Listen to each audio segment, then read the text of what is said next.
How's it going, guys? As always, my name is Jimmy Champagne. This is PSReady, my channel all about PlayStation. In today's video, I've got 3 topics to cover. First of all, the PS5 Pro is getting a lot of its patches fixed, which is great. Second on the list, all of the Black Friday deals have been revealed for PlayStation and they are pretty good. And third, Sony is back trying to join forces with Apple and other phone makers, and I don't know why. This video is sponsored by Surfshark. Look, it's 2024, you should definitely be using a VPN. My favorite way to use Surfshark is to change my virtual location to watch movies that are available on streaming services in other countries. I love editing my videos at the coffee shop down the street from me, so I always leave Surfshark active when I'm in there because it encrypts my data and protects me on public Wi-Fi networks like the one I use there. It not only masks my IP address, but it also blocks malware, tracking, ads, and other phishing attempts. It's great protection when you're out in public using public Wi-Fi. And my favorite thing about Surfshark is they have a no activity logs policy, so they are not storing your data.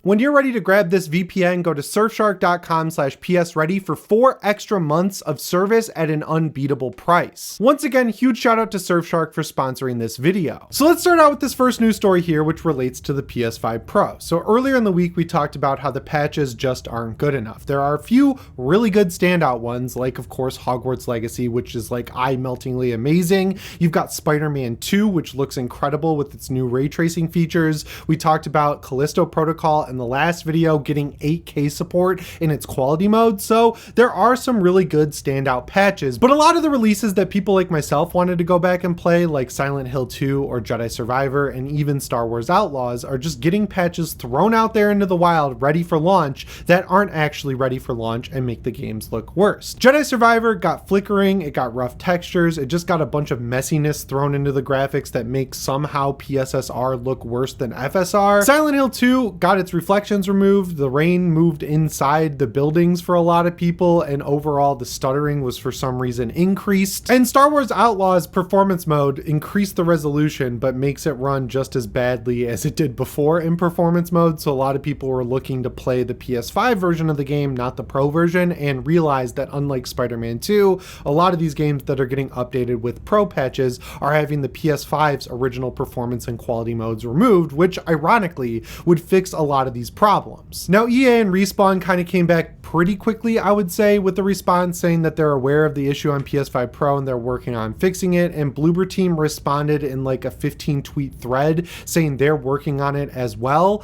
This is just a bummer, man. Like, this console is expensive. Sony knew that there was controversy surrounding its launch, so you'd feel like they would go out of their way to kind of vet these patches and make sure they're all up to quality, or at least the standard of quality that they kind of expect to see out of the PS5 Pro. And you'd also expect these developers to kind of put in the extra legwork to make sure their patches are ready to go for this console, to present their games in the best possible light on the console side of the fence, right? Like, you spent so much time working on this stuff, you'd think they'd want to release a quality product that makes people excited to jump on their PlayStation 5, especially at the launch when everyone is most excited. They really want to see what the PS5 Pro can do, and then a lot of the games you're going back to play, because there aren't really a lot of new games coming out right now, they look and run worse than they did before on the $500 console on your brand new $700 machine. I really hope Sony kind of treats this as a learning moment where they need to be more stringent about vetting the patches for the PS5 Pro. I understand from the marketing perspective, they wanted to have a huge list of games ready to go at launch where they could say, look how many games are going to be benefited if you play them on the PS5 Pro. But if they're not looking or running better than they did on the original PS5, or one of the big downsides that comes along with the graphical upgrades is that they run exactly the same,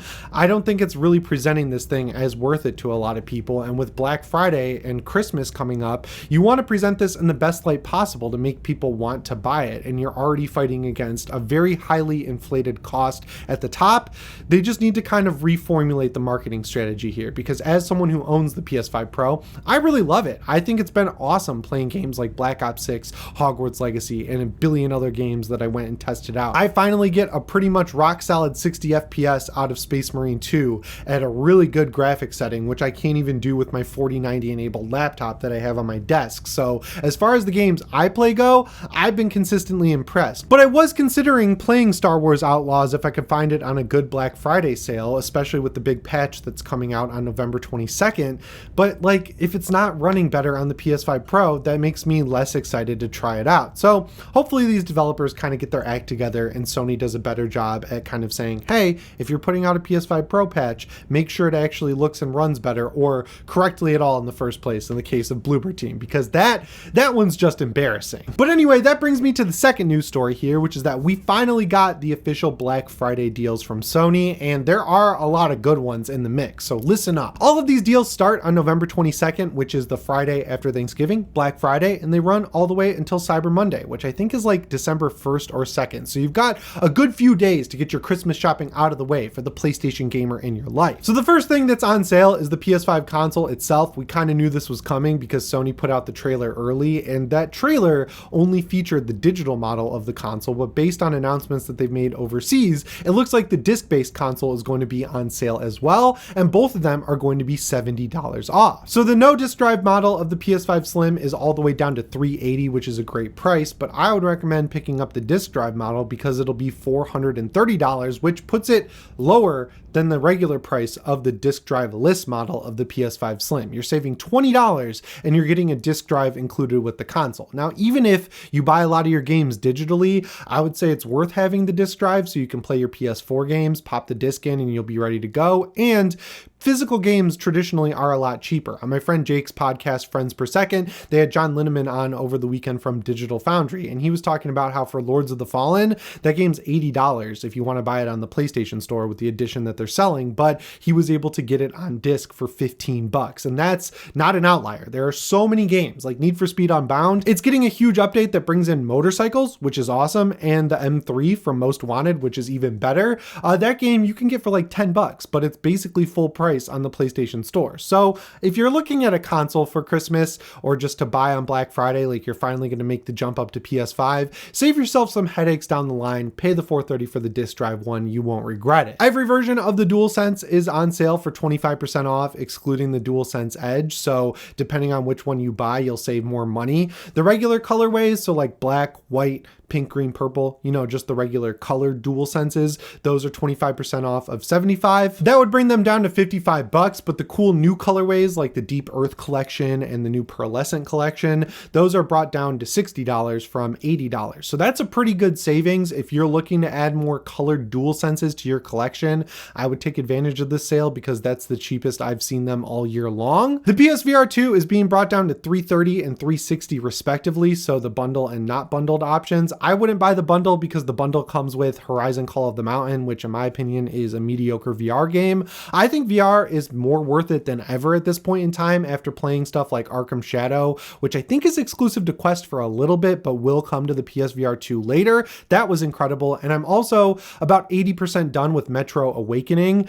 It's awesome. I know it has some finicky issues with grabbing your gun and everything like that, but I personally haven't had any trouble with that. And it's some of the most tense gunfighting I've ever had in a game. Like you run out of bullets mid firefight, you hear that click in the receiver and you're just like, damn, I'm dead. And it's awesome. It's really scary and cool. And for $330, you're in the range of the competitor headsets, the Oculus Quest 3. You do lose the ability to play it wirelessly, but you get much better graphics. And I like the PS5's Sense controllers more than I like the Oculus Quest touch controllers. I have both headsets, so I think the graphics are just much better and the actual quality of the headset is much better on the PSVR 2. So yeah, that's a good recommendation for me, especially at that price. And where we're really getting screwed this year is with PS Plus. They're not allowing us to stack anymore. I know a lot of people would wait till the Black Friday sales happened and just stack up a bunch of PS Plus. The best deal is if you're not a subscriber, like if you're a new subscriber, you can get 30% off of every tier. So obviously that stacks depending on which tier you buy. But if you already have Essential, you can upgrade to Extra for 25% off and Premium for 30% off. In every case, you can't stack it. So the era of awesome PS Plus deals happening on Black Friday are kind of over. I think a lot of the gift cards are going to be 10 to 15% off though. So you could buy currency for the PlayStation Store and then theoretically stack PS Plus. The cool scam we all ran through the PS4 generation, that's over. They also say that the PS Store itself is going to be running a lot of sales on digital games. They say there's going to be hundreds of games. These used to be way better in the PS4 generation, but there's always some standouts. They highlight a lot of PS5 Pro enabled games like Spider-Man 2 and Hogwarts Legacy in their little graphic, but yeah, it's going to be worth digging through the store. I'll definitely do it for a video next week, but Black Friday deals through PlayStation specifically, pretty good so far. I'll keep you updated on things like SSDs and any other better deals on accessories like the DualSense Edge or the Pulse Elite headset that I see. As far as Black Friday deals go, I think this is pretty solid of an offering from PlayStation. The consoles themselves, I really recommend buying a disc-based console because while the PlayStation Store's digital deals are probably going to be decent, I think the one that they're running for Star Wars Outlaws is like $50. You can get so much better deals on physical games. I mean, Target, every year they have a $20, $40, and $50 section where they group in a bunch of games, and every year when I was in college, I would get so lucky with a game that I waited to play at launch being on sale for $20, and I'd just walk in, grab the disc, and walk out. I wouldn't have to deal with any crowds or anything like that later on in the day on Black Friday itself. GameStop also runs a bunch of deals on used games, like extra percentage off or like buy two get two free deals. There's tons of different deals you can get on used physical games. Amazon sells physical games a lot cheaper as well. So even though you have to pay a little bit more up front to get a disc-based console on Black Friday, again, you're still paying less than the slim model console's regular price of $450. You're paying $430, and it's going to pay dividends into the future because there's so many games coming out these days that are 50, 60, 70, 100 hours long that it's not really worth hoarding them. The longer you wait, the better your situation's going to be because A, games are coming out broken more and more than ever. B, a lot of games are still having PS5 Pro patches worked on. So if you have a PS5 Pro, you're going to be rewarded by waiting for these patches to come out and be cleaned up because so many of them are coming out crappy. And C, it's just cheaper overall and you get the best version of the game the longer you wait. You get better patches, you get more DLC, you get more free content, and you don't have to play tech support going over to Digital Foundry, watching a 20-minute video to figure out which version of the performance mode or the quality mode or the performance RT mode or the quality RT mode runs best. At that point in time, if you just wait a few months, you're going to pay less and get the best looking and running version of the game. So yeah, I'd go for the cheap deals. I'd go for the disc-based console. I'd go for the cheap physical games over digital ones. And if you want to stack up PS Plus, the best way to do it this year, I would say, is to buy the gift cards for PlayStation Store currency and buy it that way because unfortunately, they're putting the limits on this year. I just hate that because it used to be so cool back in the day when I was playing my new cheap games and I need PS Plus and I just stack up a few years for a pretty healthy discount. Remember when it would go down to $30 for an entire year? Man, those were the days, but inflation, it comes for us all. But anyway, that brings us to the third news story here, which is that Sony really wants to continue this partnership with Apple, Google, and everyone else on the phone side of gaming, and I don't really understand it. Just as a quick primer, they've had more CEOs of their mobile division than they've actually released games, and they just shut down Savage Studios, who they bought to make a free-to-play mobile game, let them rename themselves to Neon Koi, and then weirdly shut them down before anything released, so I don't really know what the strategy is here. The last we heard about it, they were working on building out a free